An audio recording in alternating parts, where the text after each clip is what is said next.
Hello दोस्तों, आपका स्वागत है आपके अपने चैनल एशियन साइंस क्लासेज में। आज हम पढ़ेंगे सरल ऊतक यानी कि सिंपल टिश्यू। पिछली वीडियो में हमने पढ़ा था अस्थायी ऊतक किसे कहते हैं और अस्थायी ऊतक के प्रकार। अस्थायी ऊतक दो प्रकार के होते हैं, पहला सरल ऊतक, दूसरा जटिल ऊतक। ठीक, और उसके पहले हमने पढ़ा था पादप ऊतक। पादप ऊतक दो प्रकार के होते हैं, विभज्योतक ऊतक तथा अस्थायी ऊतक। ठीक, तो अस्थायी ऊतक के कितने भाग होते हैं? अस्थायी ऊतक के दो प्रकार होते हैं, एक सरल ऊतक, एक जटिल ऊतक। तो इस वीडियो में हम पढ़ेंगे सरल ऊतक किसे कहते हैं। ठीक, सरल ऊतक किसे कहते हैं? ये ऊतक एक ही प्रकार की कोशिकाओं द्वारा निर्मित होते हैं। सरल ऊतक जो है एक ही प्रकार की, मतलब एक ही प्रकार की कोशिकाओं द्वारा निर्मित होते हैं। ठीक, सरल ऊतक तीन प्रकार के होते हैं। नंबर पहला पैरेन्काइमा या मृदूतक। पैरेन्काइमा या मृदोतक। ठीक, ये सबसे सरल और विशिष्ट पादप ऊतक है। पैरेन्काइमा जो है सबसे सरल और विशिष्ट पादप ऊतक है। ठीक, यह ऊतक प्रायः समव्यासी, गोल, अंडाकार अथवा बहुमुखी पतली भित्ति वाली एवं जीवित कोशिकाओं का समूह है। इनका आकार कैसा होता है? ये समव्यासी होते हैं, गोल होते हैं, अंडाकार अथवा बहुमुखी होते हैं और इनकी कोशिका भित्ति जो होती है पतली होती है। पैरेन्काइमा ऊतक जो है कोशिकाओं, मतलब ऊतक जो कोशिकाओं से बनता है और इनकी कोशिका भित्ति जो होती है वह पतली होती है और यह जीवित कोशिकाओं का समूह होता है। यह ऊतक जीवित कोशिकाओं का समूह होता है। ठीक, इनकी कोशिकाओं के बीच में अंतरकोशिकीय स्थान काफ़ी विकसित होता है। इनकी कोशिकाएं जो होती है उनकी बीच बीच में अंतरकोशिकीय स्थान, यानी कि कोशिकाओं के बीच, मतलब दो दो कोशिकाएं जब कोशिकाएं आपस में जुड़ती हैं तो उनके बीच बीच के कोशिकाओं में बीच बीच में एक स्थान होता है जिसे अंतरकोशिकीय स्थान कहते हैं। ठीक, ये देखिए ये है आपका पैरेन्काइमा। तो इनकी ये एक कोशिका है, ये दूसरी कोशिका है, ये तीसरी कोशिका है और ये जो बीच बीच में स्थान है ये कौन सी स्थान कहलाती है? यह अंतरकोशिकीय स्थान कहलाती है। ठीक, इनकी कोशिका भित्ति पतली एवं सेल्यूलोज की बनी होती है। इस ऊतक की जो कोशिकाएं होती हैं उनकी कोशिका भित्ति पतली एवं सेल्यूलोज की बनी होती है। कोशिकाओं के मध्य में एक बड़ी राजधानी होती है। कोशिकाओं के मध्य ये क्या है? एक राजधानी है जिसे इंग्लिश में कहते हैं वैक्यूल। ठीक, कोशिकाओं के मध्य में एक बड़ी राजधानी होती है। ठीक, ये कौन सा ऊतक है? पैरेन्काइमा ऊतक। ठीक, पैरेन्काइमा टिश्यू है। ये देखिए न्यूक्लियस है, ये साइटोप्लाज्म यानी कि कोशिका द्रव्य है। ये क्या है? कोशिका में कौन सा द्रव्य भरा होता है? कोशिका द्रव्य। और केंद्रक के अंदर जो द्रव्य होता है उसे केंद्रक द्रव्य कहते हैं। ठीक, ये न्यूक्लियस यानी कि केंद्रक है। ठीक, और इंटरसेल्युलर स्पेस यानी कि अंतरकोशिकीय स्थान है। ठीक, जिसे इंग्लिश में कहते हैं इंटरसेल्युलर स्पेस। ये है आपका वैक्यूल यानी कि राजधानी और ये है आपका सेल वॉल। ये क्या है? आपका सेल वॉल यानी कि कोशिका भित्ति। ठीक, आगे देखिए मृदोतूतक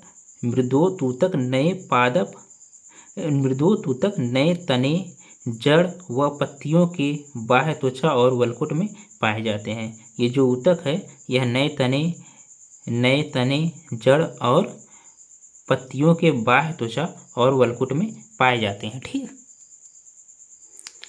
पैरेन्काइमा के प्रकार। पैरेन्काइमा को तीन भागों में बांटा गया है। नंबर पहला है हरित ऊतक, नंबर दूसरा है वायु ऊतक, नंबर तीसरा है तारककार ऊतक। ठीक, तो हम पहले पढ़ेंगे हरित ऊतक जिसे इंग्लिश में कहते हैं क्लोरेन्काइमा। ठीक, इस प्रकार के मृदूतकों यानी कि इस प्रकार के पैरेन्काइमा में हरित लवक पाया जाता है। इस प्रकार के मृदूतकों में हरित लवक पाया जाता है। हरित लवक किसे कहते हैं? इसी के कारण इनके रंग हरे होते हैं। ठीक, पेड़ पौधों के रंग हरे होते हैं हरित लवक के कारण, जिसके कारण प्रकाश संश्लेषण की क्रिया संपन्न होती है। ठीक, हरित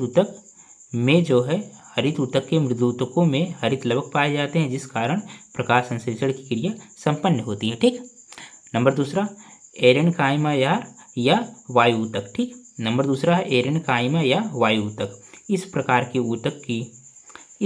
के इस प्रकार के ऊतक की मृदूतक कोशिकाओं के अंतरकोशिकीय स्थान अत्यधिक बढ़ जाते हैं। ठीक, जो अंतरकोशिकीय स्थान था, इंटर सेलुलर स्पेस जो था वह अत्यधिक बढ़ जाता है, अतः ये ऊतक वायु कोष्ठ बना लेते हैं। ठीक, अंतरकोशिकीय स्थान अधिक बढ़ जाता है, तब ये ऊतक वायु कोष्ठ यानी कि वायु की अधिक कोष्ठ बना लेते हैं। ठीक, जिसमें वायु भरा जाता है, जिसमें वायु जो है उसमें इकट्ठा हो जाता है। ठीक, अतः तथा ऊतक स्पंजी हो जाता है। जब वायु उसमें इकट्ठा हो जाता है तो ऊतक क्या हो जाता है, स्पंजी हो जाता है। स्पंजी मतलब जैसे आप सोख्ता देखे होंगे, सोख्ता, ठीक, स्पंज, तो कैसा हो जाता है, स्पंजी मतलब एकदम पिचकता रहता है। ठीक, उसको दबाओ तो पिचक जाता है, फिर छोड़ो तो फूल जाता है। ठीक, एकदम स्पंजी हो जाता है। ये ऊतक जल में पाए जाने वाले पादपों में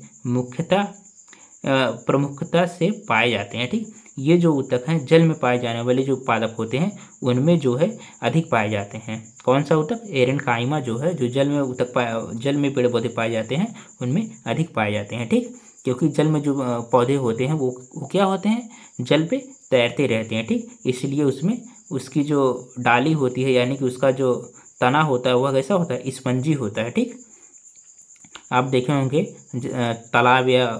तालाब में जो पेड़ पौधे पाए जाते हैं उनमें जो है उसकी जो डाली होती है वो कैसी होती है, स्पंजी होती है। अतः शोषण एवं पलवन में सहायक होते हैं। शोषण एवं पलवन यानी कि पलवन किसे कहते हैं, पलवन को हिंदी में कहते हैं तैरना। ये खुद हिंदी है लेकिन इसका शुद्ध भाषा जिसे हम गांव की भाषा में कहते हैं पलवन यानी कि तैरना। ये शोषण और तैरने में सहायक होते हैं। ठीक, जब स्पंजी हो जाते हैं, सोख्ता अगर आप पानी में डालोगे तो तैरेगा। ठीक, स्पंजी यानी कि सोख्ता जब स्पंजी हो जाता है तो वह क्या करता है, तैरने लगता है, यानी कि पलवन में सहायक होता है। ठीक, तीसरा क्या है, तारककार ऊतक। ठीक, स्टेलेट टिश्यू। स्टेलेट टिश्यू इस प्रकार के ऊतक की कोशिकाओं में अनेक लंबे प्रावर्ध होने के कारण ये आकृति में तारे की तरह की दिखाई देती हैं। इनमें जो है अनेक लंबे प्रावर्ध, ठीक, होने के कारण ये इनकी आकृति जो है तारे की तरह दिखाई देने लगती हैं।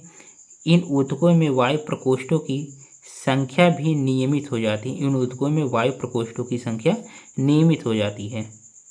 ये ऊतक केले की पत्ती के वृत्त एवं अनेक जलीय पादपों में पाए जाते हैं। ठीक, मृदोत ऊतक के कार्य, पैरेन्काइमा के क्या कार्य हैं ये देख लीजिए। पैरेन्काइमा के नंबर पहला कार्य है, मृदोत ऊतक का प्रमुख कार्य जल और खाद्य पदार्थों यानी कि जल और खाद्य पदार्थों में जैसे मंड, प्रोटीन और वसा को संचित करना है। पैरेन्काइमा का सबसे प्रमुख कार्य है जल और खाद्य पदार्थों को संचित करना। ठीक, हरित लवक की उपस्थिति के कारण ये प्रकाश संश्लेषण द्वारा खाद्य निर्माण करते हैं। ठीक, हरित लवक की उपस्थिति के कारण ये जो है प्रकाश संश्लेषण की क्रिया द्वारा खाद्य का निर्माण करते हैं, यानी कि भोजन का निर्माण करते हैं। तीसरा नंबर क्या है, जलीय पादपों में पलवन यानी कि तैरना और श्वसन में सहायता करते हैं। जलीय पादपों में ये जो है तैरने और श्वसन में सहायता करते हैं। कौन सा ऊतक, मृदोत ऊतक यानी कि पैरेन्काइमा। ठीक, चौथा नंबर क्या है, मांसल तनों और पत्तियों में मृदोत ऊतक कोशिकाओं में श्लेष्मक, जल अथवा रबर क्षीर एकत्र रहता है। ठीक, जैसे नागफनी, घीवा यानी कि एलोवेरा। ठीक, जैसे नागफनी और एलोवेरा की जो तने होती हैं उनमें क्या होता है, रबर क्षीर यानी कि जल एकत्रित रहता है। आप एलोवेरा को काट के लगाते हैं या उसका जूस निकालते हैं, उसमें क्या निकलता है, रस निकलता है। ठीक, वही कह रहा है, मांसल तनों और पत्तियों में मृदोत कोशिकाओं में यानी कि पैरेन्काइमा कोशिकाओं में श्लेष्मक यानी कि एक चिपचिपा जल अथवा रबर क्षीर एकत्र रहता है। ठीक, श्लेष्म यानी कि चिपचिपा जल एकत्र रहता है, उसमें इकट्ठा रहता है। ठीक, नंबर 5वां, विभाजन क्षमता के लौटने पर ये द्वितीयक वृद्धि व घाव भरने आदि के काम भी आते हैं। जब इनमें विभाजन क्षमता लौट आती है तो ये जो है द्वितीयक वृद्धि करते हैं, यानी द्वितीयक वृद्धि यानी कि पादप में वृद्धि व घाव भरने, पादपों पे पादप पेड़ पौधों के घाव भरने आदि के काम आते हैं। ठीक, विभाजन क्षमता किसमें पाई जाती है, विभज्योतक ऊतक में विभाजन क्षमता पाई जाती है। ठीक, अस्थायी ऊतक में नहीं पाया जाता है। ठीक, आखिरी नंबर है, अधिक जल सोख कर स्फीट टर्गिट रहने के कारण इनकी कोशिकाएं कोमल भागों को यांत्रिक शक्ति प्रदान करती हैं। ठीक, जब ये अधिक जल अधिक जल जब सोख लेती हैं तो ये टर्गिट हो जाती हैं, थोड़ा टाइट हो जाता है। रहने के कारण इनकी कोशिकाएं कोमल भागों को यांत्रिक शक्ति जैसे गतिज ऊर्जा और स्थितिज ऊर्जा यानी कि स्थितिज ऊर्जा प्रदान करती हैं। ठीक, नंबर दूसरा है कोलेन काइमा। हमने क्या पढ़ा, पहले पैरेन्काइमा, अब दूसरा है कोलेन काइमा यानी कि स्थल कोण ऊतक। ठीक, अब पढ़ेंगे हम स्थल कोण ऊतक किसे कहते हैं। इस ऊतक की कोशिकाएं लंबी और जीवित होती हैं। इस ऊतक की कोशिकाएं होती हैं लंबी और जीवित होती हैं। इनमें अंतरकोशिकीय अवकाश प्रायः अनुपस्थित होता है। पैरेन्काइमा में क्या था, अंतरकोशिकीय अवकाश उपस्थित था और इसमें क्या है, अनुपस्थित है। ठीक, क्योंकि इनमें कोशिकाओं के किनारे पर कोशिका भित्ति के ऊपर पैक्टिन की परत जम जाती है। कोशिकाओं के किनारे पर कोशिका भित्ति के ऊपर पैक्टिन की एक परत जम जाती है, जिसके परिणाम स्वरूप कोशिका भित्ति मोटी और दृढ़ हो जाती है। कोशिका भित्ति कैसी हो जाती है, मोटी और दृढ़, किसके कारण, पैक्टिन के कारण। ठीक, तथा वहाँ उपस्थित अंतरकोशिकीय अवकाश भर जाता है। जो अंतरकोशिकीय अवकाश रहता है वह क्या होता है, भर जाता है। स्थल कोण ऊतक मुख्यतः द्विबीजपत्री पादपों के तनों की अर्धत्वचा में पाए जाते हैं। ठीक, ये कौन सा ऊतक है आपका, कोलेनकाइमा यानी कि स्थल कोण ऊतक। इसमें क्या है, इसमें अंतरकोशिकीय अवकाश नहीं पाया जाता है। ठीक, स्थल कोण ऊतक के कार्य आगे हम पढ़ेंगे। स्थल कोण ऊतक के क्या कार्य हैं। नंबर पहला है, स्थल कोण ऊतक की उपस्थिति के कारण पादप के कोमल भागों में दृढ़ता और लचीलापन आ जाता है। ठीक, स्थल कोण ऊतक की उपस्थिति के कारण पादपों के कोमल भागों में दृढ़ता और लचीलापन आ जाता है। ठीक, नंबर दूसरा, मृदोत ऊतक की तरह यह भी पादपों को यांत्रिक सहायता प्रदान करते हैं। जैसे मृदोत ऊतक पादपों को यांत्रिक सहायता प्रदान करता है, वैसे कोलेनकाइमा यानी कि स्थल कोण ऊतक भी पादपों को यांत्रिक सहायता प्रदान करता है। नंबर तीसरा, जब इनमें हरित लवक पाया जाता है तब ये भोजन निर्माण में सहायता करते हैं। जब इनमें हरित लवक पाया जाता है तब ये भी भोजन के निर्माण में सहायता करते हैं। ठीक,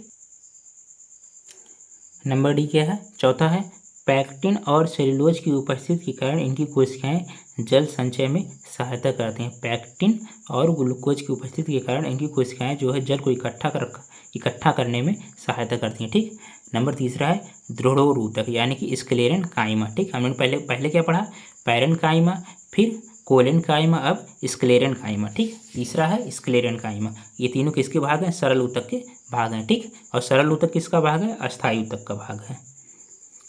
इस ऊतक की कोशिकाएं मृत, लंबी, सकरी तथा दोनों सिरों पर नुकीली होती हैं। इस ऊतक की कोशिकाएं कैसी होती हैं, मृत होती हैं, पहली बात मरी हुई होती हैं। ठीक, इनकी कोशिकाएं जिंदा नहीं होती, और लंबी होती हैं, सकरी होती हैं, पतली होती हैं यानी, और दोनों सिरों पर नुकीली होती हैं, ऊपर नीचे नुकीली होती हैं। ठीक, इनके ऊपर सेलुलोज और लिग्निन की बनी मोटी भित्त पाई जाती है। इनके ऊपर सेलुलोज और लिग्निन की बनी मोटी भित्त पाई जाती है। लिग्निन एक रासायनिक पदार्थ है जो कोशिकाओं को सीमेंट की तरह दृढ़ता प्रदान करता है। लिग्निन एक रासायनिक पदार्थ है जो कोशिकाओं को सीमेंट की तरह दृढ़ता प्रदान करता है। ठीक, कठोर बनाती है।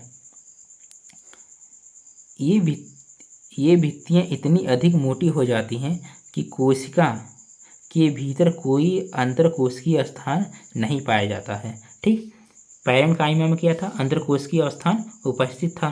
फिर कोलेनकाइमा में क्या था, अनुपस्थित हो गया। फिर स्क्लेरेनकाइमा में क्या है, एकदम नहीं पाया जाता। ठीक, कोलेनकाइमा में हल्का बहुत पाया जाता था, लेकिन स्क्लेरेनकाइमा में एकदम नहीं पाया जाता। कौन सा स्थान, अंतरकोशिकीय स्थान। ठीक, मृत होने के कारण इनमें जीव द्रव्य नहीं पाया जाता है। जब मृत है इसका मतलब जीव द्रव्य नहीं पाया जाएगा। अब जीव द्रव्य जब नहीं है जिसका मतलब कोशिका मृत हो। ठीक, जीव द्रव्य ही कोशिका का आधार होता है। जीव द्रव्य क्या है, जीवन का आधार है। जीव द्रव्य यानी कि प्रोटोप्लाज्म। दृढ़ोर ऊतक पादप के तने, पत्तियों की सिरा, फलों की बीज के कठोर आवरण और नारियल के बाहरी रेशेदार छिलके में पाए जाते हैं। दृढ़ोर ऊतक कहाँ पाया जाता है, तने, पत्तियों की सिरा, ठीक, फलों और बीज के कठोर आवरण, जो बीज का जो कठोर आवरण होता है उसमें, और नारियल जो होता है उसके बाहरी छिलकों में पाया जाता है। ठीक, कौन सा ऊतक? स्क्लेरेनकाइमा। ठीक, स्क्लेरेनकाइमा क्या करता है? फलों को ढक के रखता है। ठीक, जो फलों के ऊपर जो कठोर आवरण होता है वो किससे बना होता है? स्क्लेरेनकाइमा ऊतक से बना होता है। ठीक, ध्रुव ऊतक के कार्य यानी कि फंक्शन ऑफ स्क्लेरेनकाइमा। नंबर पहला है, इस ऊतक का प्रमुख कार्य पादपों को यांत्रिक शक्ति प्रदान करना है। ठीक, नंबर पहला क्या है? इस ऊतक का प्रमुख कार्य क्या है? पादपों को यांत्रिक शक्ति प्रदान करना है, यानी कि उनके फल, बीज आदि को यांत्रिक शक्ति प्रदान करना है, और पेड़ पौधों को भी यांत्रिक शक्ति प्रदान करना है। जो पेड़ पौधे के ऊपर एक पपड़ी टाइप की होती है जो मृत होता है, वो किस ऊतक का बना होता है? ध्रुव ऊतक का बना होता है। ठीक, यानी कि स्क्लेरेनकाइमा का बना होता है। नंबर दूसरा क्या है?